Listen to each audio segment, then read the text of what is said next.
Welcome to While We Were Distracted, the podcast where we explore topics that often get overshadowed in the rush of daily life.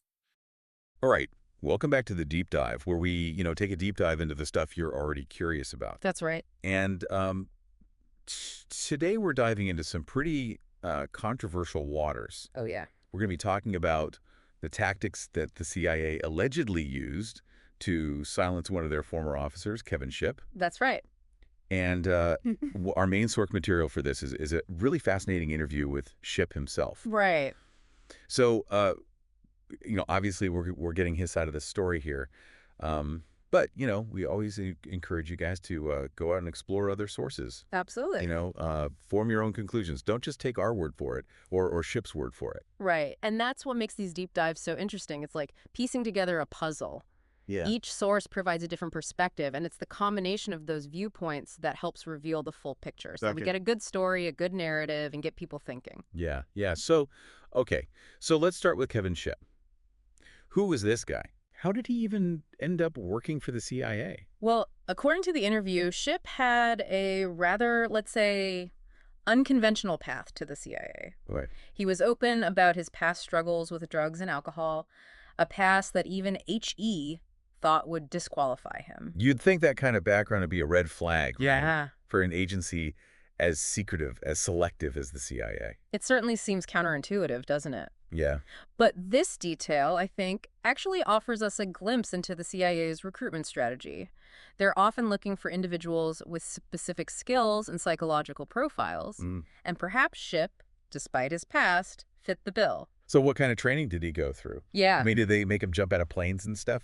I don't know about jumping out of planes, but he does describe it as being incredibly demanding, especially when he joined the counterterrorism unit. Oh, wow. High-speed driving drills, tactical shooting, hostage rescue scenarios. I mean, they were preparing him for some high-stakes situation. Okay, so this wasn't your average 9 to 5. No, not at all. So what ultimately drove Shipp to speak out against the CIA? Right. I mean, there must have been a turning point. There was, and it's actually quite a human story amidst all the espionage. Right.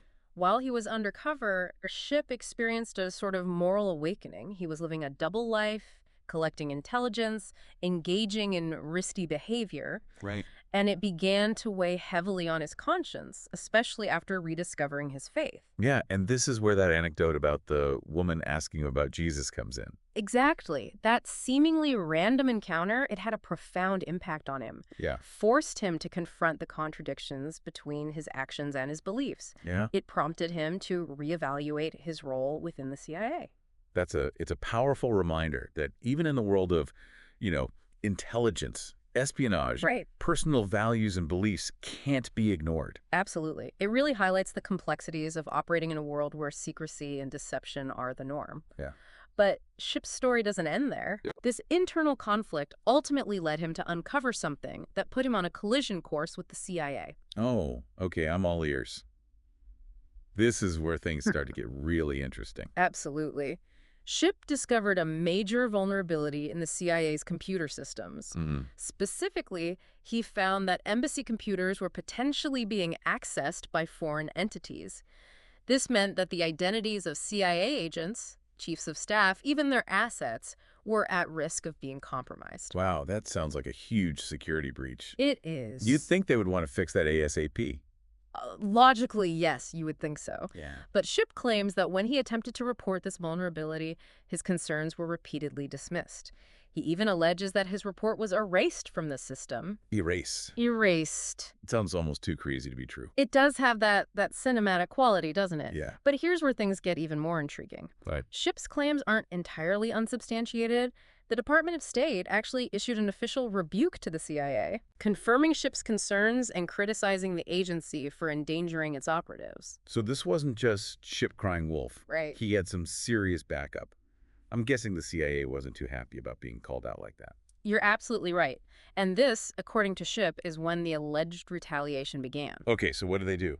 Well, Shipp claims he was assigned to a secret base. Okay. And specifically placed in a house he believes was contaminated. Wait, are we talking like hazardous materials, Yeah. toxic waste? The exact nature of the contamination is unclear from the interview. Okay. However, Shipp and his family became very ill. He describes his son's immune system being particularly affected with his doctor, comparing it to exposure to a burst of radiation. That's chilling. So what did the CIA do when he, voiced these concerns about his family's health? Well, Shipp claims they stonewalled him. They blocked him from contacting his superiors, refused any medical or environmental testing, and ordered him to keep quiet. So essentially, they trapped him and his family on this base while silencing him. That's the picture Shipp paints, yes. Wow. But it gets even more unsettling. He believes the CIA then broke into his house while he was away. Hold on. Broke in.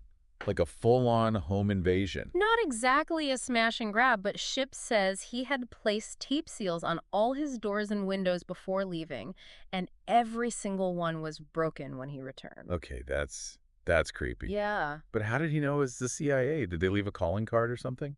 Well, remember, Shipp has a background in intelligence. Oh, right. He knew the methods. He decided to take matters into his own hands. He claims to have hidden a voice-activated tape recorder in his house. Oh.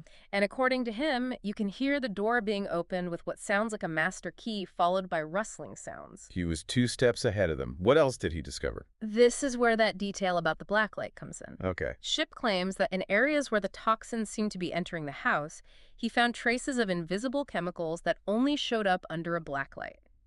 He believes the CIA broke in and painted these chemicals on his ceiling. Okay, now that is straight out of a spy movie. It is, isn't it? Who thinks to use a blacklight to uncover a secret plot? I mean... Well, it speaks to his training and mindset, right? Yeah. He knew the tactics, the tools, the tricks of the trade. So this is the point where he's like, okay, I can't stay silent anymore. Exactly. He filed a personal injury lawsuit against the CIA, but that was just the beginning. He became a full-blown whistleblower, determined to expose what he saw as the agency's dark underbelly. And that leads us to the next chapter of Shipp's story. Indeed. We're back, and we're still deep in the world of Kevin Shipp, former CIA officer turned whistleblower. That's right. Now, if you're just joining us, we're unpacking Shipp's allegations of retaliation from the CIA. After he reported this major security breach, Right. he says they didn't just, try to sweep it under the rug. They targeted his family. They tried to keep him quiet. And it gets pretty intense. What's striking is how Shipp connects his personal experience to a larger pattern of alleged behavior within the CIA. He claims they have a system designed to suppress anyone who dares to speak out against them. So it's not just about Shipp's, individual story here. Yeah. He's suggesting a systemic effort to silence dissent That's exactly what he's alleging. within the agency. He describes a perfected system designed to make whistleblowing practically impossible. Okay, so what does this system look like? What tactics are we talking about here? Well, Shipp outlines a few key methods. The first is career destruction. If you're labeled a troublemaker, a security risk, your career within the agency is essentially over. Yeah, I can see how that would be effective. Nobody wants to hire somebody they perceive as a liability, Right. especially in a field as, sensitive as intelligence. Absolutely. Yeah. But it goes beyond just job security. Oh. Shipp also claims the CIA uses threats of imprisonment to keep former officers quiet. Wait, prison? How is that even possible? It all hinges on those infamous non-disclosure agreements, or NDAs as they're commonly known. Right. Virtually everyone who works for the CIA is bound by these agreements, which legally prohibit them from revealing classified information Okay. without authorization. So if you speak out about something they don't want you to, they can hit you with a lawsuit, press criminal charges. That's the idea. Shipp argues that the threat of prison, especially when it involves your family, is a very, very powerful deterrent. Yeah, it's a chilling thought. We haven't even gotten to Operation Mockingbird yet. Ah, yes. Operation Mockingbird. This is where Shipp's allegations take a truly intriguing and, some might say, disturbing turn. Yeah, for our listeners who may not be familiar, can you give us a quick rundown of what Operation Mockingbird allegedly was? Sure. In essence, Operation Mockingbird was a purported CIA program that aimed to shape public opinion by secretly planting stories in the media. So the CIA was using journalists as puppets to spread their propaganda. That's the accusation leveled by Shipp and other critics, yeah. Wow. The program allegedly involved paying journalists, recruiting them as assets, and even setting up front companies to control media outlets. Hold on, this sounds like something straight out of a conspiracy theory. Is there any real evidence to back this up? Well, it's a complicated story. The CIA has officially denied the existence of Operation Mockingbird, Right. and much of the evidence remains classified to this day. However, there have been congressional hearings and investigations that have shed some light on the CIA's involvement in media manipulation. So it's not entirely out of the realm of possibility that they were up to something shady. Exactly.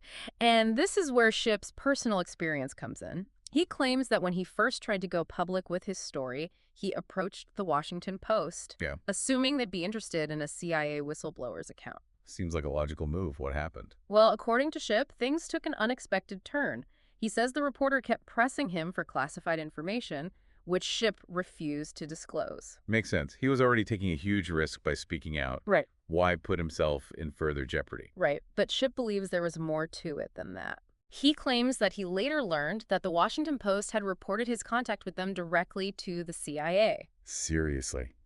That's outrageous. Yeah, that's how Shipp perceived it. Wow. He sees this as evidence that Operation Mockingbird, or at least its spirit, is alive and well. He argues that major media outlets have a vested interest in staying on the CIA's good side. So they're willing to compromise journalistic integrity for access, Right. exclusive stories? That's what Shipp is suggesting. He even claims that the CIA has agreements with certain media organizations to avoid negative coverage in exchange for favorable treatment. Wow. The implications of that are pretty disturbing. Yeah. If true, it really makes you question the independence and trustworthiness of our media. It certainly raises some important questions about who controls the narrative, Yeah. how information is filtered to the public. This is a lot to unpack. Where do we even go from here? Right. It's easy to feel overwhelmed and powerless in the face of these kinds of allegations. That's a valid feeling. Yeah. But this is where critical thinking becomes essential. Okay. Shipp's story is a call to action, a reminder that we can't just passively accept what we're told. We need to be active participants in seeking truth. Okay, so what can we do? How can we become more discerning consumers of information? Yeah. Especially when it comes to, these complex topics. There are a few key steps we can take. Right. First, acknowledge your own biases. We all have them. Right. And they can absolutely color how we interpret information. You're right. Yeah, we tend to gravitate towards sources that confirm our existing beliefs. Exactly. So make a conscious effort to seek out diverse perspectives. Read news from different outlets, even those you might disagree with. Listen to podcasts that challenge your assumptions. It's all about getting that full picture. Exactly. Not just, the version that fits our preconceived notions. Precisely. Another crucial step is to develop your media literacy skills. Learn to identify the hallmarks of credible reporting versus propaganda or misinformation. So fact-checking, looking for sources, considering the author's potential biases, that kind of thing. Exactly. And don't be afraid to dig deeper. If something seems off or too convenient, do your own research. There are incredible resources available online, from government archives to independent investigative websites. This is where that learner spirit comes in handy, right? Absolutely. Don't be afraid to be curious, ask questions, and challenge the status quo. Couldn't have said it better myself. Ultimately, being an informed citizen requires active engagement, a willingness to question, and a healthy dose of skepticism. All right, so we're back for the final part of our deep dive into Kevin Shipp's explosive claims about the CIA. That's right. And, just to recap quickly, we've been exploring his allegations of a systematic effort to silence anyone who speaks out against the agency. Yeah. Using tactics like, career destruction, legal threats, even potential media manipulation. Absolutely. It's pretty disturbing stuff. Yeah. Shipp's story is a powerful example of the inherent tension that exists between the need for secrecy in intelligence operations and the public's right to know. Right. And it raises a lot of questions about accountability, transparency, and the potential consequences of, speaking truth to power. Right. And what's even more concerning is the idea that his experience might not be unique. Yeah. He's suggesting that this is a pattern, a systemic issue within the CIA. That's one of the most crucial takeaways from Shipp's story, I think. Yeah. He's not just talking about a personal vendetta or a single instance of misconduct. Right. He's alleging a deliberate, a calculated system Yeah. designed to suppress dissent and to maintain control over the narrative. So what can we do with this information? I mean, it's easy to feel powerless Sure. when you're faced with these kinds of allegations. Do we just shrug and accept that this is how the world works? Absolutely not. I mean, Shipp's story is a wake-up call. It's a reminder that we can't be passive consumers of information. yeah. We need to be critical thinkers, question what we're told, and actively seek out the truth. Okay, that sounds great in theory, Yeah. but how do we actually do that? Right. Especially when it comes to, something as complex and secretive as the CIA.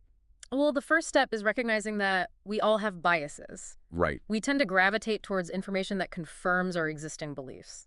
Yeah, it's human nature to want to seek out information that reinforces what we already think. Exactly. So the key is to actively challenge those biases. Okay. Seek out diverse perspectives, even those you might initially disagree with. Read news from different sources, listen to a variety of podcasts, expose yourself to a wide range of viewpoints. It's about getting the full picture. Exactly. Not just the version of the story that fits our, pre-existing worldview. Precisely. Another crucial step is to develop your media literacy skills.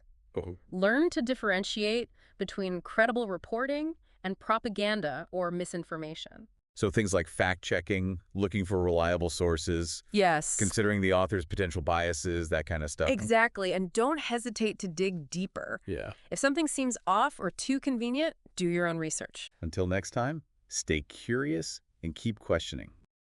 If you enjoyed this episode of While We Were Distracted, be sure to watch the video that inspired it. Please take a moment to like and subscribe. It really helps.